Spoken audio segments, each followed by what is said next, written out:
안녕하세요. 최성관입니다. 네, 오늘은 행시 1차 시험이죠. 피셋 시험에 대한 이야기를 좀 나눠보려고 해요. 저는 시험을 만 3년 정도 공부를 했고 1차 시험이 계속 안 됐던 거다 보니까 1차 시험만 3번 응시를 했었습니다. 네, 2, 3차는 바로 합격을 했지만 1차 시험이 저에겐 너무너무 어려운 시험이었어요. 그래서 이번에 1차 시험에서 좀 성적을 좋게 받지 못하신 분들에게 도움이 될 만한 꿀팁을 전해드릴 수 있으면 좋겠습니다.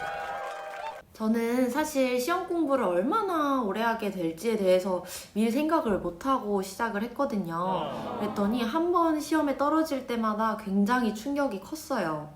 1차 시험에 떨어진다는 것은 생각보다 많은 영향을 끼칩니다. 먼저 마음을 다잡기가 어려워지는 게 사실이죠. 주변 친구들은 다 1차에 합격해서 2차 공부를 위해 매진하고 있는데 나는 그럴 수 없잖아요. 그럴 수 없는 상황에 놓이면 정말 공부도 하기 싫어지고 그냥 내가 복학을 하고 학교를 다녀야 되나 뭐 다른 진로를 고민해야 되나 이런저런 생각이 많아질 수밖에 없어요. 이 시기를 어떻게 보낼지에 대한 고민이 많으실 텐데 그만큼 그 시기를 정말 잘 보내는 것이 중요합니다. 저의 경우는 한 반년 정도 정말 멘탈을 잡지 못하고 휴학은 그대로 한 채 시간을 그냥 낭비한 경험이 있는데요. 그러기보다는 그래도 내가 2차 시험에 응시한다는 마음으로 뭐 그 친구들만큼은 못하겠지만 그래도 내년엔 꼭 2차, 3차를 한 번에 합격하겠다 라는 마음가짐으로 계속 공부를 그래도 꾸준히 감을 잃지 않게 해나가시는 것을 추천합니다. 그래서 피셋에 대한 이야기를 시작하려면 먼저 이 시험이 어떤 성격의 시험인가 그 나무를 보기 전에 숲을 먼저 볼 필요가 있는 것 같아요. 피셋은 제한된 시간 내에 더 많은 문제를 맞춰야 되는 시험인 동시에 애초에 내가 만점을 받을 수가 없다라는 사실을 인정하고 들어가야 되는 시험입니다. 나는 완벽주의야. 나는 1번부터 40번까지를 한 번에 다 풀겠어. 그리고 1번부터 40번까지를 한 문제, 두 문제 정도만 틀리겠어. 뭐 그런 생각을 하시면 이 시험에 대한 접근이 좀 틀린 방향으로 가고 있지 않았나 생각을 합니다. 오히려 내가 잘 풀 수 있는 문제를 빠르게 골라내서 시간 내에 많이 그리고 내가 푼 문제는 정확하게 그렇게 맞출 수 있도록 노력을 해야 되는 시험이거든요. 5급 피셋을 기준으로 보면 총 40문항 그리고 90분이 주어지죠. 마킹하는 시간 등을 포함하면 한 문제당 사실상 2분 10초에서 15초 정도가 주어진다고 생각을 하면 되세요. 그런데 개개인마다 좀 오래 걸리는 문제가 있고 생각보다 빨리 풀 수 있는 문제가 있는 거예요. 그건 사람마다도 다를 수 있고 같은 유형의 문제라도 문제마다도 다를 수 있습니다. 그런데 그렇게 빨리 풀리는 문제가 무엇인지를 쏙쏙 골라내는 게 핵심이기 때문에 그게 1번일지 3번일지는 아무도 모르겠으나 내가 그 문제를 선택할 수 있는 그런 능력이 필요한 거예요. 그래서 저는 총량제라고 할까요? 그런 비슷한 성격의 방법을 적용을 했었는데요. 1번부터 5번까지 총 5문제를 저는 10분 안에 본다라는 원칙을 세웠었어요. 그래서 딱 봤을 때 오래 걸리면 패스. 그리고 간단하게 생긴 거, 내가 잘 풀게 생긴 문제는 일단 그것부터 골라서 풀기 시작을 하는 거예요. 이 10분 동안 1번부터 5번을 보되 내가 잘 풀 수 있겠는 문제를 먼저 도전을 한다는 말씀이죠. 딱 봤을 때는 내가 잘 푸는 유형의 문제라 도전을 했는데 생각보다 오래 걸리네? 거의 다 왔는데 지금 2분 30초가 넘어가요. 그러면 멈추셔야 돼요. 그렇게 절제하는 것도 이 시험에서 필요한 능력입니다. 대신 내가 다시 볼 만한 문제, 내가 좀 풀다 말아서 조금만 더 손을 대면 될 것 같은 문제는 저는 맨 앞 페이지에 따로 번호를 적어두고 나중에 다 풀고 나서 돌아와서 그 문제를 손대는 방식을 취했던 것 같습니다. 이렇게 해서 풀 거 풀고 넘길 거 넘기고 하면 그렇게 해서 5번까지 왔으면 아직 10분은 안 됐을 거예요. 그러면 다시 풀기로 했던 문제를 내가 조금 풀다 말았거나 해서 다시 풀기로 했던 문제를 그 남은 10분 내로 처리를 하고 10분이 딱 경과했을 때 다시 6번부터 10번 문항까지 넘어가게 되는 거죠. 이렇게 쭉쭉쭉쭉 10분씩 계속 관리를 해 나가서 40번까지 풀었을 때는 그러면 80분이 되잖아요. 남은 10분간에는 내가 마킹을 먼저 해야 되죠. 너무 미루지는 마세요. 위험할 수 있으니까. 마킹을 한 다음에 그래도 내가 풀 수 있었을 것 같은데 손을 못 댄 문제, 또는 이 시간에 꼭 풀 수 있을 것만 같은 문제, 내가 막 좋아서 내가 이 문제에 끌려서 풀으시면 안 되고 내가 풀 수 있을 것처럼 보이는 문제를 먼저 도전하시는 걸 추천드려요.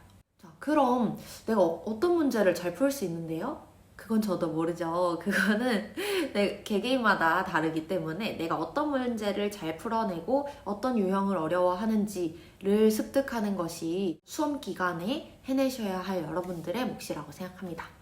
필색 과목에는 언어 논리, 자료 해석, 상황 판단 이렇게 3가지 과목이 있는데요. 먼저 언어 논리는 근거를 잘 찾으며 푸는 것이 중요한 것 같습니다. 글을 천천히 읽으면서 내가 이만큼의 지문을 완벽히 이해하고 풀겠다라는 마음가짐보다는 앞서 말씀드렸듯이 이 시험이 제한된 시간 내에 빠르고 정확하게 풀어야 되는 시험이기 때문에 이 문제를 맞으면 끝나는 거지, 내가 이 지문을 푸코의 어떤 지문이 나왔을 때 내가 이 푸코를 다 이해하겠어 라고 접근을 하시면 안 되는 거죠. 그래서 목표 지향적으로 시험 문제를 향해 달려드셔야 되는 거고, 그리고 충분 조건, 필요 조건 그런 용어를 이해하면 더 풀기 쉬운 논리학의 영역이 있어요. 그래서 그런 것들은 마치 수학 문제처럼 어떤 공식처럼 좀 미리 습득을 해 나가시면 그런 논리 영역 문제를 생각보다 내가 빨리 풀 수 있는 그런 영역의 문제로 만드실 수 있을 겁니다. 다음으로 자료 해석인데요. 자료 해석은 사실 저도 제일 두려워했던, 제일 어려워했던 과목이에요. 그래서 처음 기출문제를 집에서 혼자 풀었을 때 60점대가 나온 거예요.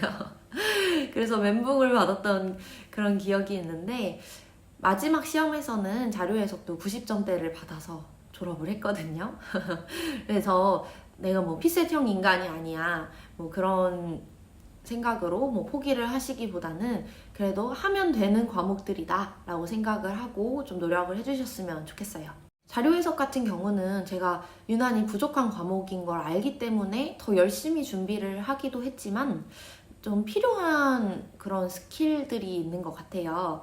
그래서 예를 들면 2934 곱하기 35와 4658 곱하기 26, 누가 크냐, 누가 대소관계가 어떻게 되냐, 이런 문제를 풀게 됐을 때 그걸 진짜로 곱셈을 하고 계시면 안 되는 거예요. 제가 말씀드렸잖아요. 이건 시간 싸움이기 때문에 그거를 하나하나 다 곱셈을 하고 있으면 안 되고, 좀 수학적 직관을 가지고 또는 어림산을 할 줄 아는 그런 스킬을 가지고 이걸 빠르게 풀어내셔야 되는 거지, 절대 수학 곱셈 문제가 아니기 때문에 역시 목표 지향적으로 문제를 접근하셔야 됩니다. 그래서 나는 이런 숫자에 대한 감각이 없는데 어떡하지? 하시는 분들은 좀 그렇게 어림산을 많이 해보시는 연습을 계속 하시면서 그런 능력을 좀 체화하실 필요가 있는 것 같아요. 저 역시 완전한 문과, 완전히 문과였기 때문에 그렇게 수학적 감각이 있는 스타일이 아니었음에도 이걸 연습하면서 좀 몇 가지 숫자만 해보면 얘가 당연히 크지 하는 식으로 넘어가면서 시간을 절약할 수 있었습니다. 마지막으로 상황 판단은 수험생들 사이에서는 공부를 하든 안 하든 점수가 달라지질 않아, 할 필요가 없어, 그렇게 이야기를 하시는 분들도 계시더라고요. 그런데 저의 경우에는 상황 판단은 개인적으로 내가 잘 푸는 유형은 틀리지 않아야 된다라고 생각을 해요. 그래서 좀 방어적인 접근을 하실 필요가 있는데, 일단 저 같은 경우는 법조문이 쉬워 보여서 항상 먼저 풀게 되는데 작은 실수로 꼭 틀리게 되더라고요. 그래서 눈을 크게 뜨고 집중을 하되 내가 잘 풀 수 있다고 생각해서 고른 문제는 작은 실수로 인해 틀리지 말자, 그런 원칙을 세우고 접근을 했었습니다. 필색 과목에 대한 개략적인 설명을 드렸는데요. 자기만의 시험 공부 팁이 있을 거예요. 그거를 또 잘 정립해 나가는 것이 무엇보다 중요한데요. 저 같은 경우는 필색 공책을 만들었어요. 그래서 같은 문제가 나올 일은 절대 다시 없겠지만 어떤 유형에서 내가 어떤 실수를 해서 자꾸 반복적으로 틀리는 건지를 정리를 해놨습니다. 사실은 그 공책을 보여드리면서 말씀을 드려야 되는데 이제 좀 시간이 지나다 보니까 어디가 있는지 찾을 수가 없더라고요. 그래서 일단 양해 부탁드리고, 하지만 제가 공부 방법의 예시를 보여드리는 거니까 꼭 이렇게 하셔야 된다는 절대 아니고요. 이렇게 공부할 수도 있구나 하는 정도로만 아셔주시면 좋을 것 같습니다. 저는 그 공책에 과목별로 내가 어떤 실수를 자꾸 반복하니까 어떤 점에 주의를 해야 하는지를 위주로 정리를 했어요. 예를 들어서 아까 제가 법조문 이야기를 말씀드렸는데, 제가 법조문에 딸려있는 그런 별표를 제대로 안 읽고 넘어가서 틀리는 경우가 왕왕 있더라고요. 그래서 눈 크게 뜨고 별표 읽기 이런 걸 써놓기도 하고, 아니면 자료 해석 같은 경우는 증가율과 증가폭이 다르니 구분을 잘 하자 이런 식으로 적어놓기도 하고 그랬습니다. 아무튼 피셋은 정말 시간 관리가 정말 중요한 시험이라는 것과 양으로 축적한 문제풀이 스킬 플러스 질적으로 습득된 그런 문제 선별 능력, 그런 것들이 모두 필요한 공부라고 말씀드리고 싶어요. 내가 무엇을 잘하고 또 뭐가 부족한지에 대한 그런 메타인지를 갖추는 게 중요한 시험인데요. 차근차근히 수험 기간 내에 그것들을 축적하기 위해 노력을 하셨으면 좋겠습니다. 도움이 되셨기를 바라면서 오늘의 영상은 여기서 마치겠습니다. 그럼 이번 주도 화이팅 하세요.